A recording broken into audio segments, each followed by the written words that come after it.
from the book of Revelation, the 3rd chapter, beginning with the 7th verse. To the angel of the church in Philadelphia write, These are the words of him who is holy and true, who holds the key of David. What he opens, no one can shut, and what he shuts, no one can open. I know your deeds.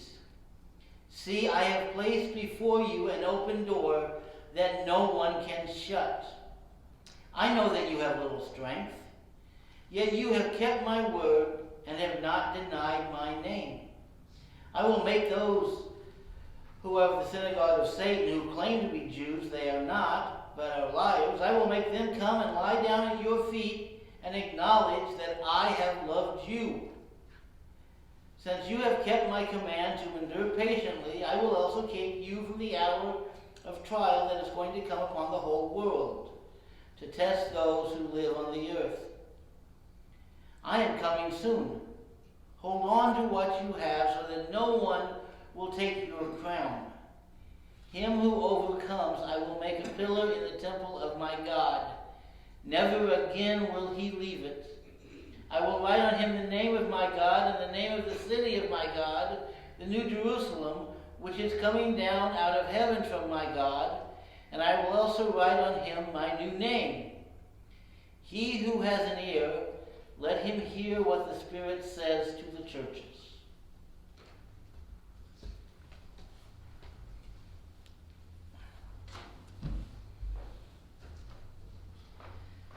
Now, earlier this week, Rosie asked me what I was preaching on, and I said, Revelation. She goes, ooh, scary.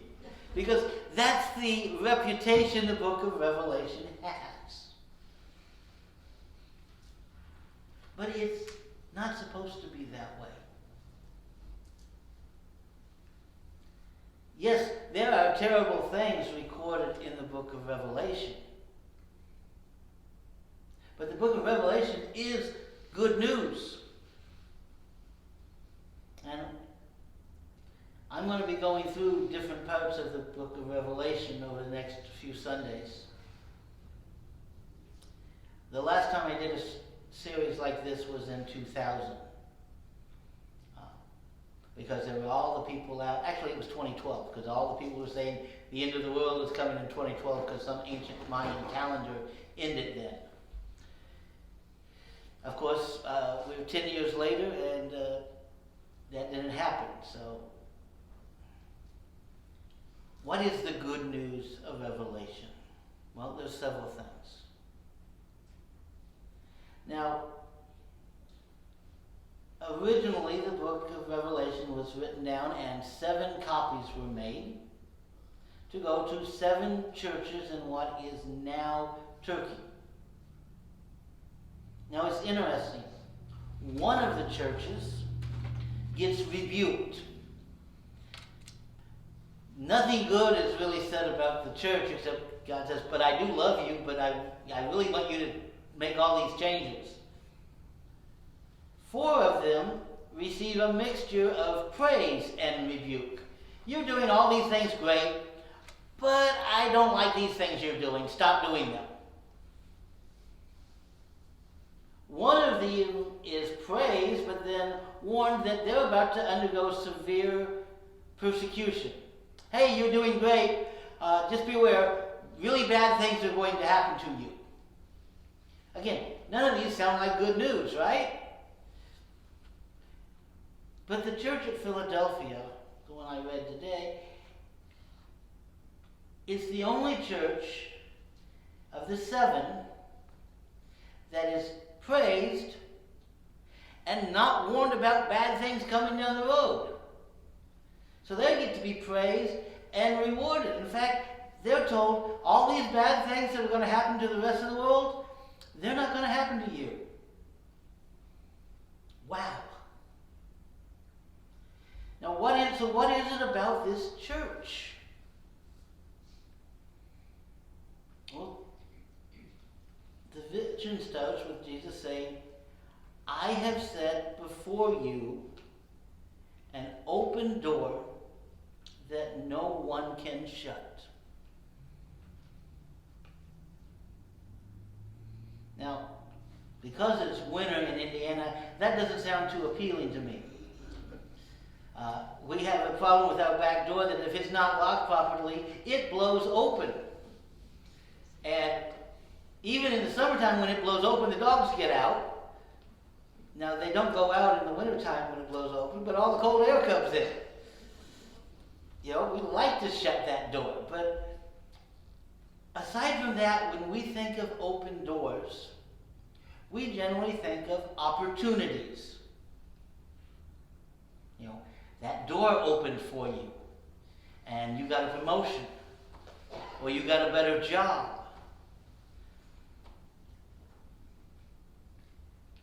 God is giving opportunities to the church in Philadelphia. And opportunities that no one can take away from them.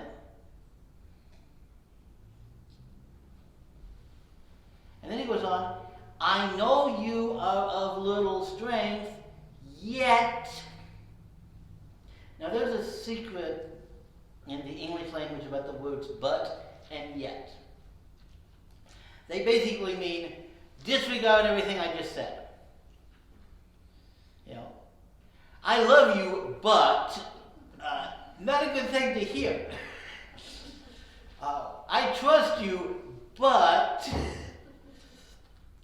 So Jesus is saying, I know you are of little strength, yet that doesn't matter that you're of little strength. Because you have not denied my name and you have kept my word. You have been faithful. Now, we, being people, we tend not to focus on the open door. We tend to focus on the little strength. Oh, yeah, God, I see that open door, but you know what? I can't get through it. I see that wonderful opportunity for ministry in our community. I wish there was some church that had the resources to take care of it. I'm going to pray that you call some other church to take care of that responsibility. We focus on what can we do.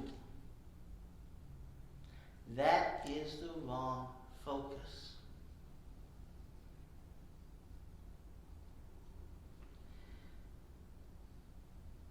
Because really, it's not our strength that will accomplish it. It's not our resources that will get God's will done. And so we go, I'd love to do that, but I don't have the strength. We don't have the resources. That doesn't matter. We think it matters because we're so used to depending on ourselves.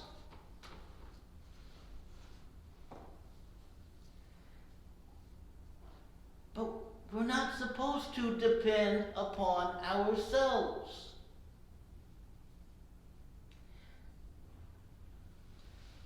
Not by might, nor by power, but by my Spirit, says the Lord. It's not our might or our power that's going to accomplish God's will in our community. It's God's Spirit. And so when we look at what we have and what we can do, we're looking in the wrong place. What if instead of looking at the problem problems in our community and saying, What can we do about that? And then coming up with the answer, not much. Right? That's the answer we usually come up with. What if instead of looking at that way, we go, what can God do about this? What can God do about this through us? The focus here is not on the strength of the church at Philadelphia. That doesn't matter. The focus is on, there are opportunities before you, and I am with you.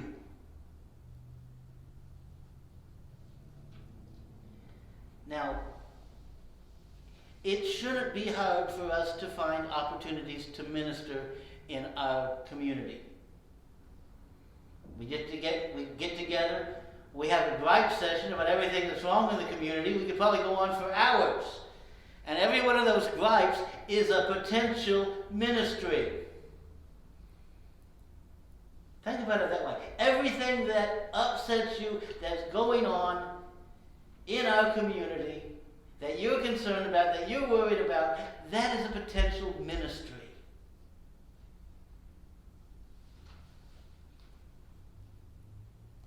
And as long as we don't stop our discussion with, well, we can't do anything about that,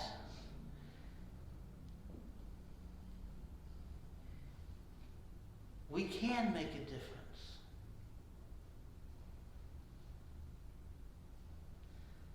The anthropologist Margaret Mead once wrote that never think that a small group of determined people can't change the world.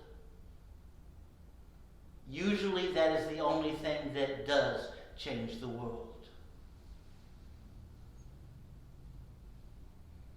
Yes, we do not have much strength as the world measures strength.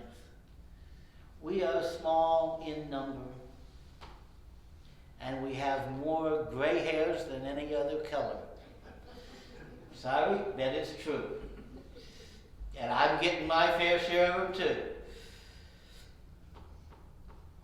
That doesn't mean we don't have opportunities for ministry. That doesn't mean God doesn't have a role for this church in our community. I was asked by a colleague once to describe this church and my role in it. And when I started talking about the size and the age of the congregation, he goes, "Oh, you're in a caretaker ministry." And I said, "What do you mean?" He goes, "You're going to take care of them till they die." And I said, "I hope not."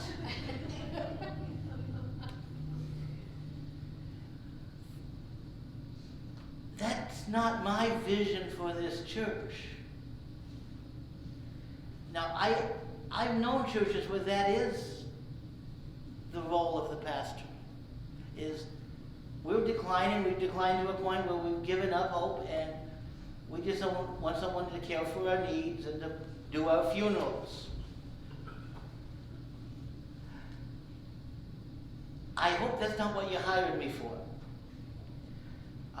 Because that's not what I see for this church.